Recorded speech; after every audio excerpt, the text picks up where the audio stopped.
Hi everyone, welcome back to my channel ഹൈബ diaries. ഇന്നത്തെ topic crochet തുടങ്ങാൻ ആഗ്രഹിക്കുന്ന ബിഗിനേഴ്സിന് അറിഞ്ഞിരിക്കേണ്ട കുറച്ച് ബേസിക് ആയ കാര്യങ്ങളെ കുറിച്ചാണ്. ക്രോഷ്യ തുടങ്ങണം എന്നുണ്ട്, പക്ഷേ എന്തൊക്കെ മെറ്റീരിയൽസ് വാങ്ങണം, ഏത് ഹുക്കാണ് ഉപയോഗിക്കേണ്ടത്, ഏത് സ്റ്റിച്ച് മുതലാണ് പഠിക്കേണ്ടത്, സോ കൺഫ്യൂസിംഗ് അല്ലേ? ഇന്നതിനൊരു തീരുമാനം ഞാൻ ഉണ്ടാക്കിയിട്ടേ പോകുന്നുള്ളൂ. സോ ഗൈസ്, വീഡിയോ ഫുൾ ആയി കാണാം.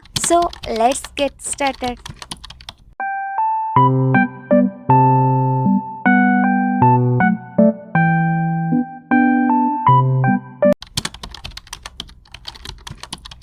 ക്രോഷ്യ തുടങ്ങാൻ ഒരുപാട് മെറ്റീരിയൽസിന്റെ ആവശ്യമില്ല, എന്നാൽ മസ്റ്റ് ആയിട്ടും നമ്മൾ വാങ്ങിക്കേണ്ട ഒന്നാണ് ഉക്ക്. ഇനി അതേപോലെ മസ്റ്റ് ഹാവ് ആയിട്ടുള്ള ഒന്നാണ് യാൻ. പിന്നെ വേണ്ടത് കത്രിക. സിസേഴ്സിന്റെ ആവശ്യം യാൺ കട്ട് ചെയ്യാൻ വേണ്ടിയിട്ടാണ്. ഓരോ പ്രൊജക്ട് ഫിനിഷ് ചെയ്യുമ്പോഴും യാണ് മാറ്റുമ്പോഴും യാണ് കട്ട് ചെയ്യേണ്ട ആവശ്യകതയുണ്ടല്ലോ, അതിന് വേണ്ടിയിട്ടാണ് കത്രികയുടെ ആവശ്യം.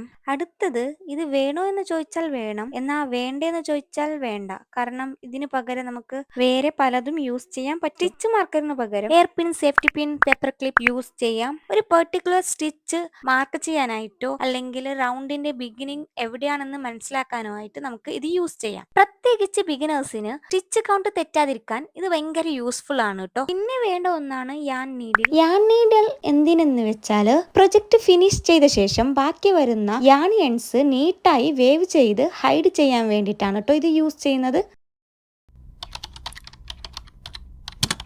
ബിഗിനേഴ്സ് ആണെങ്കിൽ വളരെ ചെറിയ ഹുക്ക് വെച്ച് ചെയ്യുന്നതിനേക്കാളും ബെറ്റർ മീഡിയം സൈസ് വെച്ചിട്ട് ചെയ്യുന്നതായിരിക്കും. അതായത് ഒരു 4mm ഹുക്കൊക്കെ ബെറ്റർ ഓപ്ഷൻ ആണ്. എപ്പോഴും യാണും പ്രൊജക്റ്റിനും അനുസരിച്ചായിരിക്കണം ഹുക്ക് സൈസ് സെലക്ട് ചെയ്യേണ്ടത്. പിന്നെ എളുപ്പത്തിന് യാൺ വാങ്ങുമ്പോൾ യാണിന്റെ ലേബലിൽ റിക്കമെൻഡഡ് ഹുക്ക് സൈസ് കൊടുത്തിട്ടുണ്ടാകും. അതിനനുസരിച്ച് നമുക്ക് ഹുക്ക് സെലക്ട് ചെയ്യാം.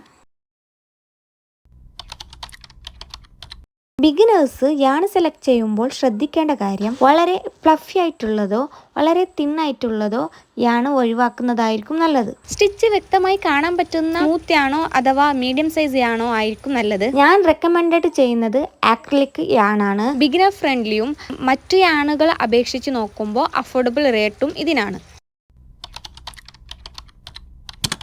ക്രോഷ്യയുടെ ബേസിക് സ്റ്റിച്ചസ് എന്തൊക്കെയാണ്? Single crochet, half double crochet, double crochet, triple crochet. എന്നാൽ നമ്മൾ പഠിച്ചു തുടങ്ങേണ്ടത് slip knot, chain stitch and single crochet.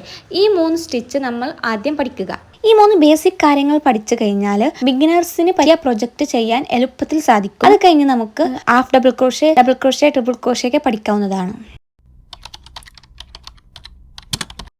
വരാൻ സാധ്യതയുള്ള പ്രോബ്ലംസ് എന്തെന്ന് വെച്ചാൽ, നമ്മൾ സ്റ്റിച്ച് ചെയ്യുമ്പോൾ ആദ്യം ചെയ്യുമ്പോൾ എല്ലാം ഒരേ സൈസിലായിരിക്കില്ല, ഡിഫറെന്റ് ആയിട്ട് തോന്നും. പിന്നെയുള്ള പ്രോബ്ലം ചെയിൻ ഇടുമ്പോഴാണ്. ചില ചെയിൻ ഭയങ്കര ടൈറ്റ് ആയിട്ടും ചില ചെയിൻ ഭയങ്കര ലൂസായിട്ടും ഉണ്ടാവും നിങ്ങൾ ഇടുക. ഇത് കോമൺ പ്രോബ്ലം ആണ് കേട്ടോ. ചെയിൻ വളരെ ടൈറ്റ് ആകുമ്പോൾ ഹുക്ക് ഇൻസെർട്ട് ചെയ്യാൻ ബുദ്ധിമുട്ടും. എന്നാൽ ചെയിൻ ഭയങ്കര ലൂസ് ആണെങ്കിൽ ആ പ്രൊജക്ടിന്റെ ഷേപ്പ് അൺഈവൻ ആയിട്ട് തോന്നും. പിന്നെയുള്ള പ്രോബ്ലം എന്ന് പറയുന്നത് സ്റ്റിച്ച് കൗണ്ട് തെറ്റുന്നത്. ഇവിടെയാണ് സ്റ്റിച്ച് മാർക്കിന്റെ ആവശ്യം.